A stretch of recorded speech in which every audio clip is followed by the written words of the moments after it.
मुख्यमंत्री हेमंत सोरेन देश में कोरोना संक्रमण के बढ़ते मामलों और टीकाकरण अभियान को लेकर प्रधानमंत्री नरेंद्र मोदी की अध्यक्षता में राज्यों के मुख्यमंत्री के साथ आयोजित वीडियो कॉन्फ्रेंसिंग में शामिल हुए। प्रधानमंत्री ने कोविड महामारी और टीकाकरण की रणनीति पर चर्चा की।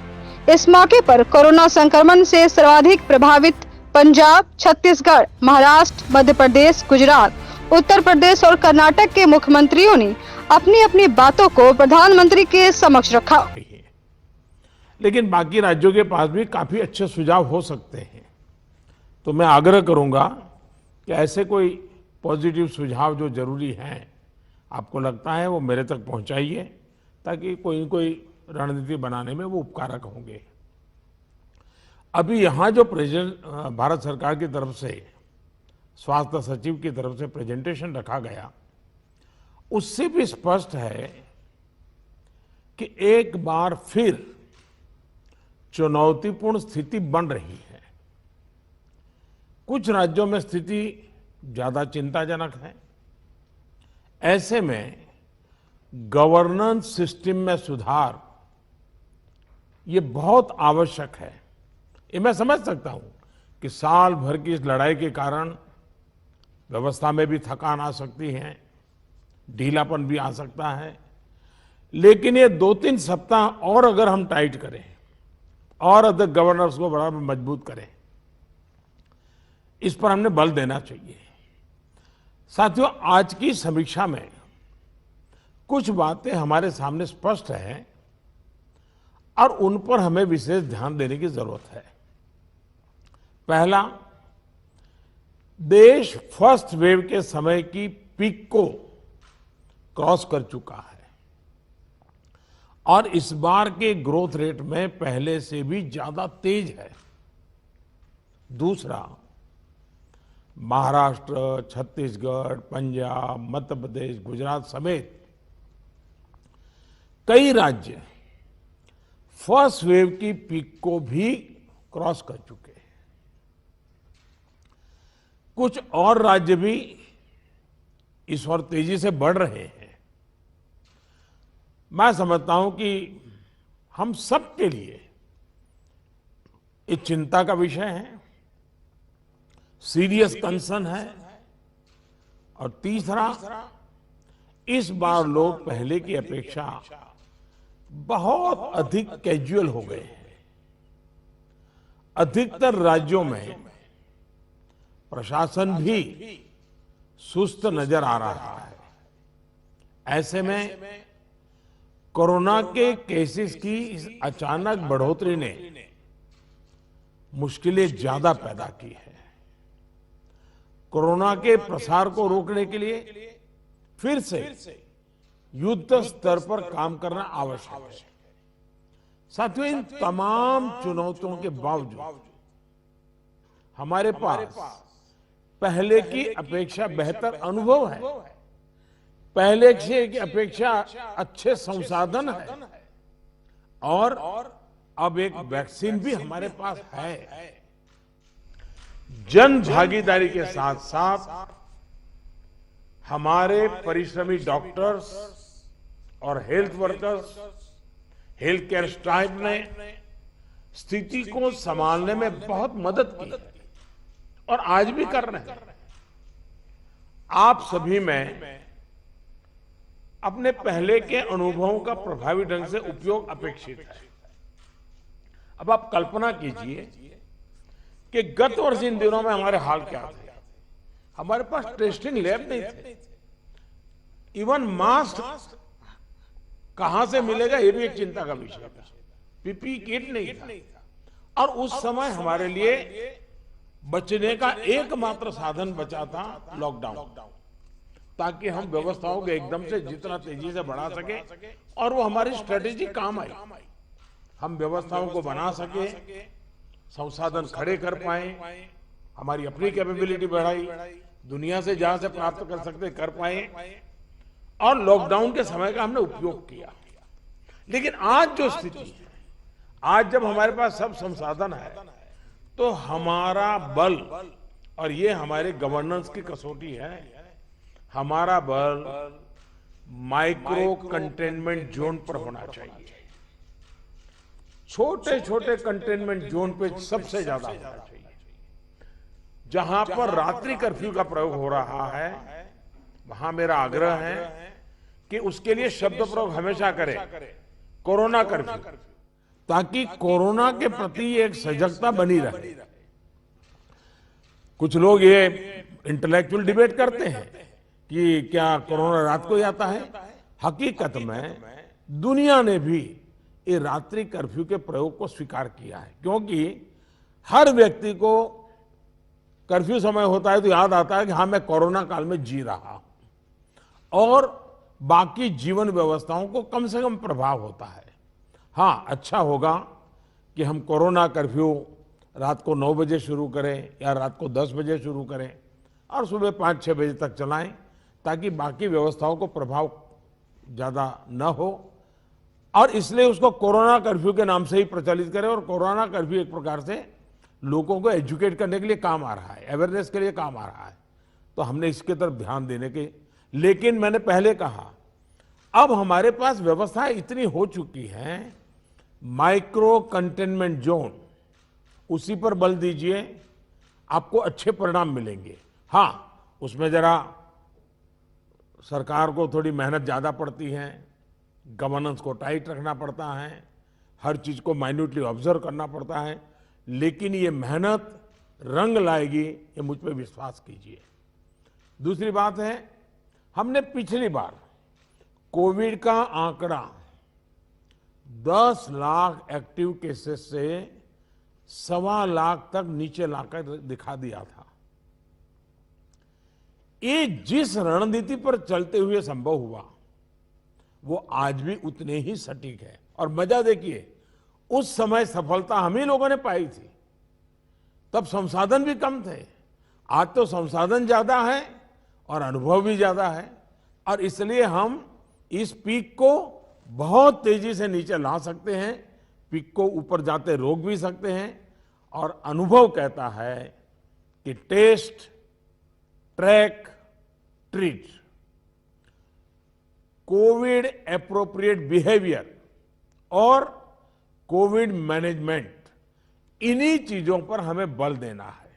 और आप देखिए, अब एक विषय ऐसा आया है, मैं आप सभी मुख्यमंत्रियों से आग्रह करता हूं कि आप अपने राज्य की मशीनरी के द्वारा थोड़ा अगर एनालिसिस करें, सर्वे करें, और एक सवाल का जवाब हमें मिल सकता है क्या, मैं इसको सवाल के रूप में कह रहा हूं। होता क्या है कि इन दिनों कोरोना में, ये थोड़ा वेरिफिकेशन का विषय है, लेकिन आप भी उसको राज्य में करवा सकते हैं। पहले कोरोना के समय क्या होता था, हल्के फुल्के सिम्टम्स पे लोग डर जाते थे तो तुरंत एक्शन लेते थे।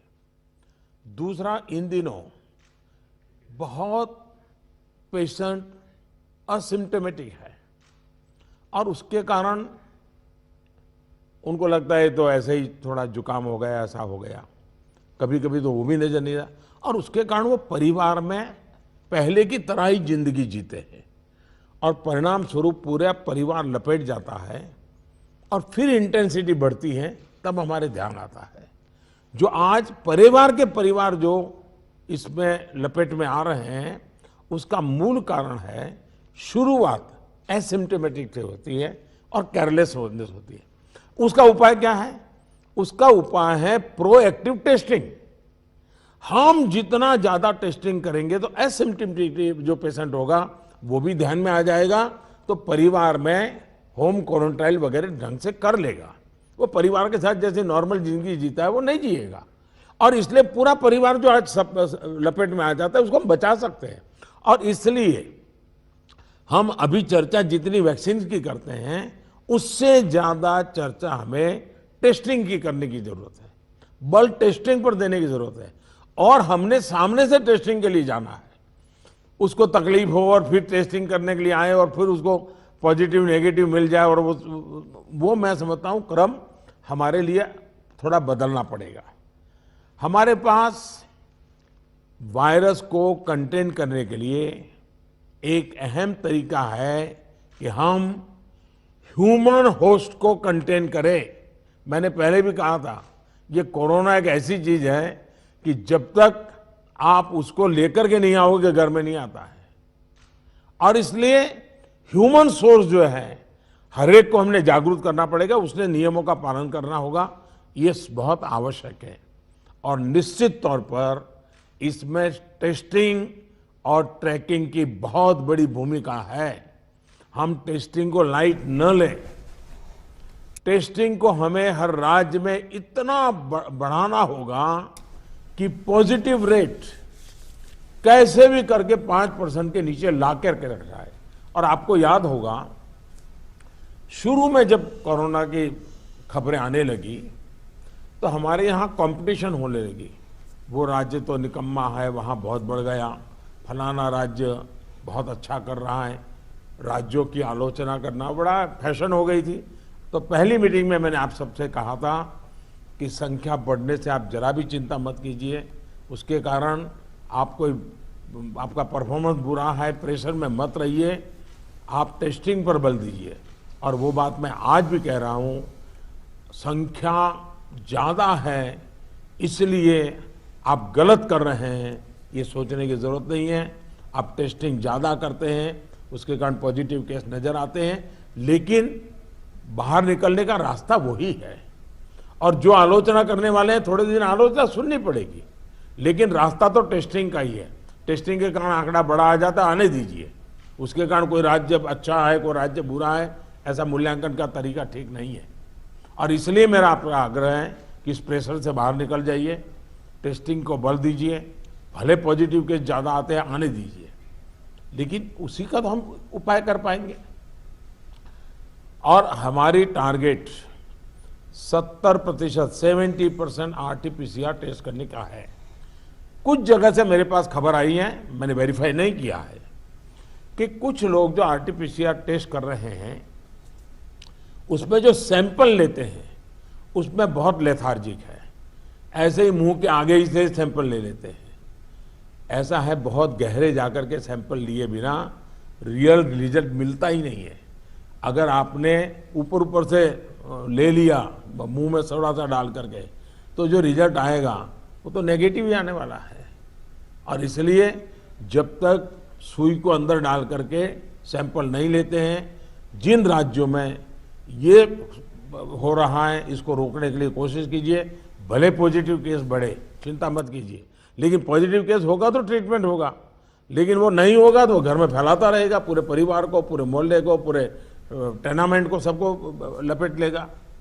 हमने पिछली मीटिंग में भी इस पर चर्चा की थी कि RT-PCR टेस्ट बढ़ाने की जरूरत है। और फिर मैं कहता हूं कि प्रॉपर सैंपलिंग और प्रॉपर होना चाहिए।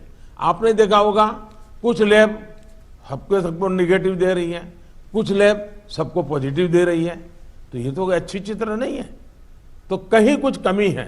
और ये गवर्नेंस के माध्यम से हम लोग चेक करना होगा। कुछ राज्यों को इसके लिए इंफ्रास्ट्रक्चर बढ़ाने की जरूरत होगी, लेकिन इसे जितनी तेजी से करेंगे उतना ही मददगार होगा। लैब्स में शिफ्ट बनाने की जरूरत करनी है, तो मैं समझता हूं इसे भी किया जाना चाहिए। साथ ही मैंने पहले से पारण में कहा, कंटेनमेंट जोन्स में टेस्टिंग पर हमें बहुत बल, जिस कंटेनमेंट जोन तय करें उसमें एक भी व्यक्ति टेस्टिंग के बिना रहना नहीं चाहिए।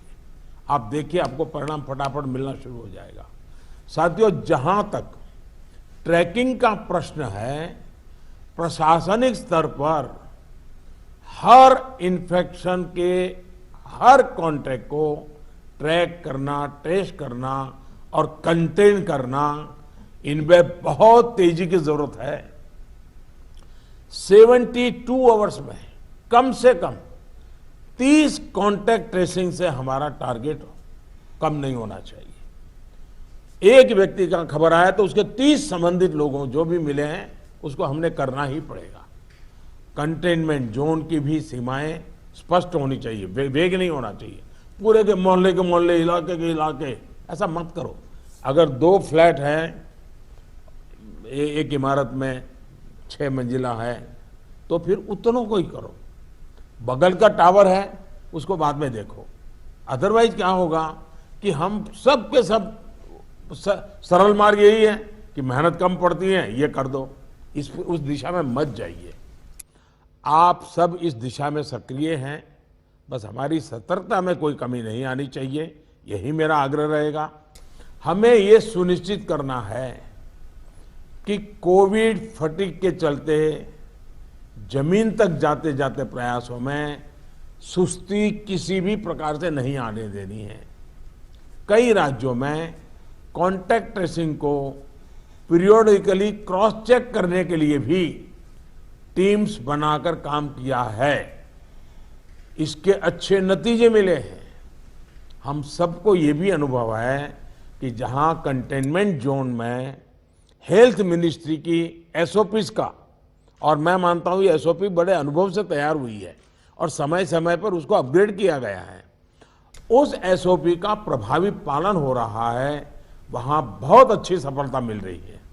इसलिए मेरा ये सुझाव जरूर होगा कि इस और विशेष ध्यान दिया जाए। साथियों, हमने चर्चाओं के दौरान अभी मोर्टालिटी रेट पर चिंता जताई, ये कम से कम रहे, इन पर भी हमें बहुत जोर देना है। और उसका मूल कारण यही है कि वो रूटीन लाइफ जीता है, मामूली बीमारी ऐसा मान लेता है, पूरे परिवार में फैला देता है और फिर एक स्थिति बिगड़ने के बाद अस्पताल तक आता है, फिर टेस्टिंग होता है और तब चीजें हमारे हाथ से निकल जाती है। हमारे पास हर हॉस्पिटल में डेथ एनालिसिस की जानकारी होनी चाहिए, किस स्टेज में बीमारी का पता चला, कब एडमिशन हुआ, मरीज को कौन कौन सी बीमारियां थी, मृत्यु के पीछे अन्य क्या फैक्टर्स रहे। ये डाटा जितना कॉम्प्रिहेंसिव होगा, हमें उतने ही जीवन बचाने में बहुत आसानी होगी। साथियों, मैं आपकी भी जानकारी में है कि एम्स दिल्ली हर मंगलवार और शुक्रवार को इस विषय पर वेबिनार आयोजित करते हैं और देश भर के डॉक्टर्स उनसे जुड़ते हैं। ये लगातार होते रहना चाहिए। सभी राज्यों के अस्पताल इनसे जुड़ते रहें। जो नेशनल क्लिनिकल मैनेजमेंट प्रोटोकॉल चल रहा है, उनकी जानकारी सबको रहे, ये भी जरूरी है। और ये लगातार कम्युनिकेशन की व्यवस्था है। जो मेडिकल फैकल्टी के लोग हैं, उनको उन्हीं की भाषा में उन्हीं को लोग समझाएं, इसका प्रबंध है, इसका लाभ लेना चाहिए। इसी तरह एम्बुलेंसेस, वेंटिलेटर्स और ऑक्सीजन अवेलेबिलिटी की भी लगातार समीक्षा आवश्यक है। अभी तक जब पिछली बार हम पीक में थे, आज भी देश में उतना ऑक्सीजन का उपयोग नहीं हो रहा है और इसलिए एक बार एनालिसिस कर ले हम चीज़ों का, रिपोर्ट को जरा वेरीफाई कर ले हम। साथियों, एक दिन में हम 40 लाख वैक्सीनेशन के आंकड़े को भी पार कर चुके हैं। वैक्सीनेशन पर कई महत्वपूर्ण बिंदु इस चर्चा में हमारे सामने आए हैं। देखिए, वैक्सीनेशन में भी आपके अधिकारियों को लगाइए, दुनिया भर के समृद्ध से समृद्ध देश जिसके पास सब सुविधाएं उपलब्ध है, उन्होंने भी वैक्सीनेशन के लिए जो क्राइटेरिया तय किए हैं, भारत उनसे अलग नहीं है। आप जरा स्टडी तो कीजिए, आप पढ़े लिखे लोग आपके पास है, जरा देखिए तो सही।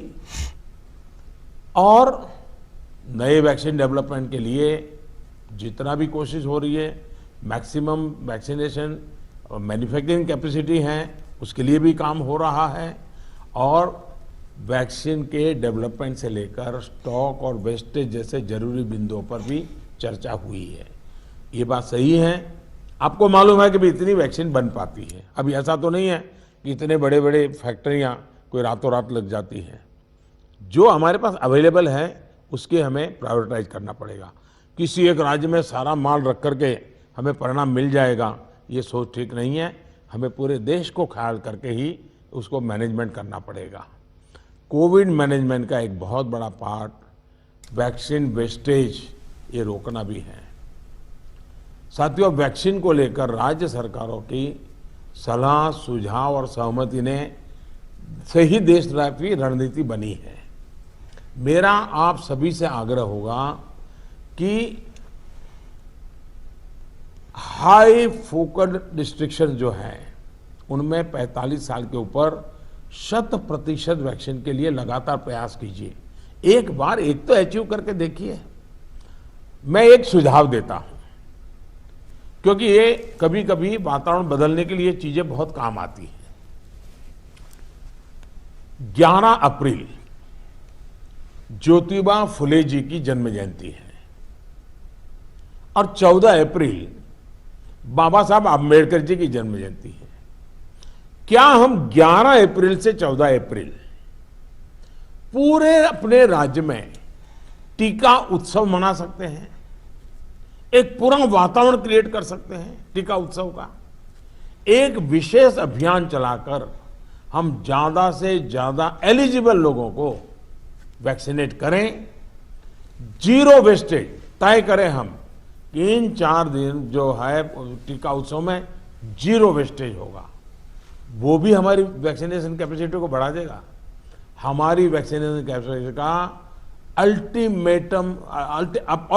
ऑप्टिमम यूटिलाइजेशन ये हम लोग करें। और इसके लिए अब हमें यदि वैक्सीनेशन केंद्रों की संख्या बढ़ानी है तो उसको भी बढ़ाएं। पहले एक बार देखें कि हम 11 से 14 अप्रैल किस प्रकार से चीजों को मोबिलाइज कर सकते हैं। एक अचीवमेंट का सेटिस्फैक्शन मिलेगा, वातावरण बदलने में बहुत काम आएगा। और मैं भारत सरकार को भी मैंने कहा हुआ है कि जितनी मात्रा में हम वैक्सीनेशन पहुंचा सकते हैं पहुंचाने का प्रयास करें। हमारा प्रयास यही होना चाहिए कि इस टीका उत्सव में हम ज्यादा से ज्यादा लोगों को वैक्सीनेट करें, और वो भी एलिजिबल वर्ग को। मैं देश के युवाओं से भी आग्रह करूंगा कि आप अपने आसपास के भी 45 साल के ऊपर के जो लोग हैं उनको वैक्सीन लगाने के लिए मदद करिए। मेरी नौजवानों से विशेष अपील है, आप हेल्दी हैं, सामर्थ्यवान हैं, आप बहुत कुछ कर सकते हैं, लेकिन अगर मेरा देश का नौजवान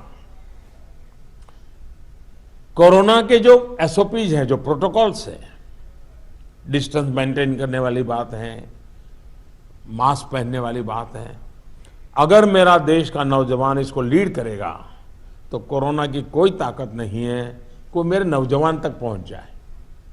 हम पहले इस प्रिकॉशन को नौजवानों पर बल दें।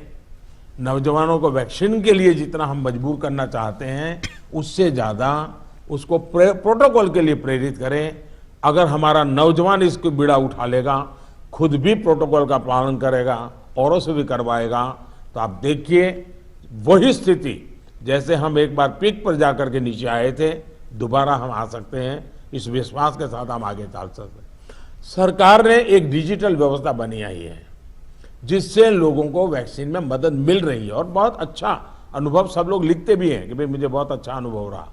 लेकिन इस डिजिटल व्यवस्था से जुड़ने में जैसे भी परेशानी आ रही है, जैसे गरीब परिवार हैं उनके लिए टेक्नोलॉजी का समझ नहीं है, मैं नौजवानों से कहूँगा ऐसे परिवारों को मदद करने के लिए आप आगे आइए। हमारे एनसीसी हो, हमारे एनएसएस हो, ये हमारे राज्य के जो सरकार की व्यवस्थाएं हैं उनको हम काम में लगाएं ताकि लोगों को थोड़ी मदद मिले। हमने इसकी चिंता करनी चाहिए। शहरों में एक बहुत बड़ा वर्ग है जो गरीब है, बुजुर्ग हैं, झुग्गी झोपड़ी में रहता है, उन तक ये बातें पहुंचाएं, उनको हम वैक्सीनेशन के लिए ले जाएं। ये हमारे वॉलेंटियर्स को, सिविल सोसाइटी को, हमारे नौजवानों को हमारी सरकारें मोबिलाइज करें और उन्हें प्राथमिकता के आधार पर हम वैक्सीन लगवाना अगर हमारा प्रयास रहेगा तो हमें एक पुण्य का काम का संतोष मिलेगा और हमें उनकी चिंता जरूर करनी चाहिए। वैक्सीनेशन के साथ साथ हमें ये भी ध्यान रखना है कि वैक्सीन लगवाने के बाद भी लापरवाही न बरते। सबसे बड़ी संकट ये हो गया है कि भाई अब मुझे कुछ होगा ही नहीं। देवन से मैं कह रहा हूं, दवाई भी और कड़ाई भी। हमें लोगों को ये बार बार बताना होगा कि वैक्सीन लगने के बाद भी मास्क वगैरह जो प्रोटोकॉल्स है उसका पालन और अनिवार्य है। इंडिविजुअल लेवल पर लोगों में मास्क और सावधानी को लेकर जो लापरवाही आई है उसके लिए फिर से जागरूकता जरूरी है। जागरूकता के इस अभियान में हमें एक बार फिर समाज के प्रभावी व्यक्तियों, सामाजिक संगठनों, सेलिब्रिटीज, ओपिनियन मेकर्स अपने साथ जोड़ना होगा। और इसके लिए मेरा आग्रह है कि गवर्नर नाम की जो अपने यहाँ इंस्टीट्यूट है उसका भी भरपूर उपयोग किया जाए। क्या गवर्नर साहब के नेतृत्व में, मुख्यमंत्री जी के मार्गदर्शन में ऑल पार्टी मीटिंग, राज्य तो सबसे पहले कर लें, राज्य ऑल पार्टी मीटिंग करें और ऑल पार्टी मीटिंग करके एक एक्शनेबल पॉइंट तय करें। फिर मेरा आग्रह है कि गवर्नर साहब और मुख्यमंत्री मिलकर के जितने भी इलेक्टेड लोग हैं उनका वर्चुअल वेबिनार करें। पहले अर्बन बॉडीज का करें, फिर रूरल बॉडीज का करें, जितने लोग चुन करके आए हैं उनसे करें और उनके सामने सभी आपके असेंबली में जो जीत करके लोग आए हैं उसके जो फ्लोर लीडर हैं सब संबोधित करें। तो एक पॉजिटिव मैसेज अपने आप शुरू हो जाएगा कि भाई इसमें राजनीति नहीं करनी है, सबने मिलकर के करना है। तो मैं समझता हूँ एक तो ये प्रयास करना चाहिए। दूसरा, गवर्नर साहब के नेतृत्व में, क्योंकि मुख्यमंत्री के पास बहुत काम रहते हैं, लेकिन गवर्नर साहब के नेतृत्व में एक आध समिट, बड़ा वेबिनार भी किया जाए और जो शहर हो वहाँ पर लोकल हो तो सभी धार्मिक नेताओं को बुला करके एक समिट हो जाए और बाकी लोगों को वर्चुअल जोड़ा जाए। जो सिविल सोसाइटी के लोग हैं एक आध समिट उनका कर लिया जाए। जो सेलिब्रिटीज हैं, लेखक हैं, कलाकार हैं, खिलाड़ी हैं, उनको एक बार कर लिया जाए। मैं समझता हूं कि ये गवर्नर के माध्यम से इस प्रकार के लगातार भिन्न भिन्न समाजों के लोगों को जोड़ने का एक मूवमेंट चलाया जाए। और यही बात कि भाई आप इन प्रोटोकॉल का फॉलो कीजिए, टेस्टिंग पर बल दीजिए। हमारा क्या हुआ है, हम एकदम टेस्टिंग भूल करके वैक्सीन पे चले गए। वैक्सीन जैसे जैसे प्रोडक्ट होगी, जैसे जैसे पहुंचेगी। हमने लड़ाई जीती थी बिना वैक्सीन को। वैक्सीन आएगी कि नहीं आएगी वो भी भरोसा नहीं था, तब हम लड़ाई जीते हैं। तो आज हमें इस प्रकार से भयभीत होने की कोई जरूरत नहीं है, लोगों को भयभीत होने नहीं देना है। अगर हम जिस तरीके से लड़ाई को लड़े थे उसी तरीके से लड़ाई को जीत सकते हैं। और जैसा मैंने कहा, पूरे परिवार लेपट में आ रहे हैं, उसका मूल कारण जो मुझे नजर आता है, फिर भी आप लोग इसको वेरीफाई कीजिए। मैं क्लेम नहीं कर रहा हूं किसी चीज का, मैं सिर्फ अपना ध्यान आकर्षित करता हूं कि एसिम्प्टोमेटिक कारणों से शुरू में परिवार में ये फैल जाता है, फिर अचानक परिवार में जो पहले से बीमार व्यक्ति है या कुछ करने वाला है वो एकदम से नए संकट में आ जाता है, फिर पूरा परिवार संकट में आ जाता है।